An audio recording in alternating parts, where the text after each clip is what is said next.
नमस्कार शेतकरी मित्रांनो, जय सद्गुरू मित्रांनो. काल राज्यपालांचं जे अभिभाषण चालू होतं त्या अभिभाषणामध्ये शेतकऱ्यांना चांगले जे की विधान परिषदेमध्ये विरोधी पक्षनेते अंबादास दानवे यांनी राज्यपालांच्या भाषणाची चांगली जाळजळती घेतल्यानं आपल्याला दिसली. सोयाबीन, कापूस, पीक विमा, नदीजोड प्रकल्प, सौर कृषी पंप, दूध अनुदान अशा विविध मुद्द्यांवर रावसाहेब दानवे यांनी अंबादास दानवे यांनी चांगल्याच तिथे समाचार घेतलेला आपल्याला दिसतोय. तर नेमकं दानवे यांनी राज्यातील सोयाबीन, कापूस उत्पादक शेतकऱ्यांची स्थिती दयनीय असताना कापसाच्या वाती झाल्या आहेत बघा. तर सोयाबीनची माती उरली आणि या सरकारने सोयाबीनला 6,000 रुपये दर देण्याची घोषणा करताना निवडणुकीच्या वेळेस प्रत्यक्ष 4,000च्या खाली सोयाबीन खरेदी करताना आपल्याला दिसत आहे. परंतु खरेदी केंद्र जे ते पुरेशा प्रमाणात सुरू नसताना या शेतकऱ्यांची अशी दयनीय अवस्था आपल्याला दिसत आहे. आणि म्हणूनच यासारख्या प्रश्नांकडे राज्यपालांनी अभिभाषणामध्ये लक्ष वेधणं आवश्यक होतं असं म्हणताना दानवे यांनी राज्यपालांची चांगलीच तिथे गोची केली. नेमकं कोणकोणते मुद्दे त्यांनी मांडले आणि शेतकऱ्यांच्या वतीने एकमेव पक्ष आपल्याला इथे लढताना दिसत आहे, म्हणजे एक महाविकास आघाडी तिथे लढताना आपल्याला दिसत आहे. जास्तीत जास्त अंबादास दानवे हे सतत प्रयत्न करत आहेत शेतकऱ्यांच्या बाजूने बोलण्याचा. नेमकं काय बोलले ते आपण या व्हिडिओच्या माध्यमातून जाणणार आहोत, त्यामुळे शेवटपर्यंत बघा. मित्रांनो, अजून आपल्या चॅनलला सबस्क्राईब केलं नसेल सबस्क्राईब करून ठेवा, शेजारील घंटीचं बटन देखील ऑन करा, व्हिडिओला लाईक करायला मुळीच नका विसरत जा. तर अजून देखील 2022 पासून पीक विमा जो आहे तो शेतकऱ्यांना रखडलेला आहे, तो मिळालेला नाहीये. राज्य सरकारने शेतकऱ्यांना 1 रुपयामध्ये पीक विमा देणार, परंतु या पीक विम्याची सद्यस्थिती जर बघितली तर खूप काही वाईट आहे. 2023 मधील खरीप आणि रब्बीचा पीक विमा अद्यापही शेतकऱ्यांना मिळालेला नाहीये. खरीपातील 243.97 कोटी रुपये तर रब्बीतील 195 कोटी रुपये पीक विमा वाटप अजून बाकी आहे. केंद्र आणि राज्य सरकार पैसे देते, विमा कंपनी विमा मंजूर करते, परंतु शेतकऱ्यांच्या अकाउंटमध्ये ते पैसे का येत नाही? सरकारच्या जोरावर पीक विमा कंपन्या नफा कमावताना आपल्याला दिसत आहे, करोडो रुपयांची उलाढाल होताना इथे दिसते. त्यामुळे सरकारने याकडे लक्ष देणं गरजेचं आहे. पण सरकार जे आहे ते स्वतः आपल्या याच्यामध्ये बिझी आहे. त्यानंतर सोयाबीनचा प्रश्न उद्भवला असता सोयाबीन कापूस अनुदान जे आहे ते राज्य सरकारने कापूस सोयाबीन उत्पादकांसाठी 5,000 रुपये देण्याची घोषणा केली होती हेक्टरी, परंतु शेतकऱ्यांना अद्यापही अनुदान मिळालेले नाहीये.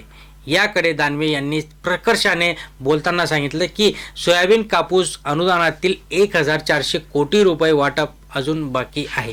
राज्य सरकारने एकूण 4,194 कोटी रुपये मंजूर केले होते, त्यापैकी 1,400 कोटी रुपये शेतकऱ्यांच्या खात्यावर जमा करणं अजून देखील बाकी आहे.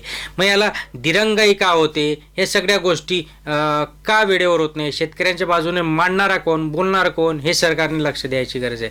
नंतर जर दुधाचा विचार केला तर दूध अनुदानावर सरकारची भूमिका आणि दूध संघाच्या भूमिकेवर प्रश्न उपस्थित करताना दानवे यांनी शेतकऱ्यांना 5 रुपये अनुदानाची रक्कम 1.5 वर्षापासून जमा करण्यात आलेली नसल्याचं इथे सांगण्यात आलंय. दूध उत्पादकांचे 130 कोटी रुपये अनुदान सरकारने अजूनही दिलेलं नाही. त्यामुळे दूध उत्पादक शेतकरी अत्यंत कठीण अवस्थेमध्ये जगताना आपल्याला दिसत आहे. रात्रंदिवस मेहनत करून हा दूध उत्पादक शेतकऱ्यांना अनुदानच नाही. नंतर सौर कृषी पंपाचा जर विचार केला तर केंद्र आणि राज्य सरकारच्या माध्यमातून सौर कृषी पंपासाठी योजना राबवली जाते. राज्याचा विकास त्यातून होईल असं सांगितलं जात असताना या योजनेसाठी आत्तापर्यंत 12,46,226 शेतकऱ्यांचे अर्ज दाखल झाले असून त्यापैकी केवळ 1,29,847 शेतकऱ्यांच्या शेतात सौर कृषी पंप बसवण्यात आलं, जे की या फडणवीसांचं ध्येय होतं की 5 वर्षामध्ये खूप काही आम्ही इथे बसवणार आहे सौर पंप. आगामी अर्थसंकल्पामध्ये या योजनांसाठी आर्थिक तरतूद वाढवली तर शेतकऱ्यांना याचा फायदा होईल, नाहीतर मग फक्त आणि फक्त ही घोषणाबाजी राहून जाईल. आणि या सरकारसाठी आता शेतकऱ्यांनी जे काही मॅन्डेट दिले त्यांच्याप्रमाणे ॲक्च्युली हे EVMचं मॅन्डेट आहे, पण आता त्यांना मॅन्डेट जर मिळालं जे त्यांनी हे काम करणं गरजेचं आहे. नंतरचा जर विचार केला तर सिंचनासाठी विदर्भ राज्यातील सिंचन प्रकल्पांची राज्यपालांनी अभिभाषणामध्ये उल्लेख केला होता आणि राज्य सरकारने पैनगंगा वैनगंगा नदीजोड प्रकल्पांना मंजुरी दिली आहे. परंतु या प्रकल्पासोबत मराठवाडा आणि विदर्भातील मागील 10 वर्षातील सिंचन प्रकल्प पूर्ण झालेले नाहीत. विदर्भ आणि मराठवाड्यातील सिंचनाचा अनुशेष मोठा असताना मराठवाड्यामध्ये राज्य मंत्रिमंडळ बैठक घेऊन 46,000 कोटी रुपयांची घोषणा केली. परंतु राज्यातील 46 रुपये देखील अद्याप शेतकऱ्यांना किंवा त्या योजनेसाठी खर्च झालेले आपल्याला दिसत नाही आहे.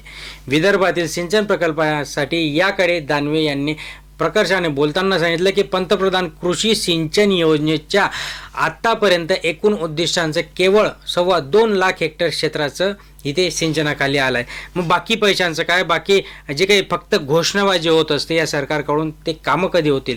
आणि त्यासाठी त्यांनी चांगलंच धारेवर धरले. आता बघूया आजचा जो काही तिसरा दिवस असणार, या तिसऱ्या दिवसामध्ये शेतकऱ्यांच्या बाजूने बोलणारा नेता अजून या शेतकऱ्यांच्या बाजूने काय काय मंजूर होतं, शेतकऱ्यांसाठी मागण्यांमध्ये किती निधी मंजूर होतो, जे काही राहिलेले अनुदान आहेत ते मिळणार कधी, हे सगळ्या गोष्टी इथे आपल्याला बघायला मिळणार आहे. मित्रांनो, अशाच महत्त्वपूर्ण माहितीसाठी सबस्क्राईब करून ठेवा, लाईक करा, शेअर करा. धन्यवाद.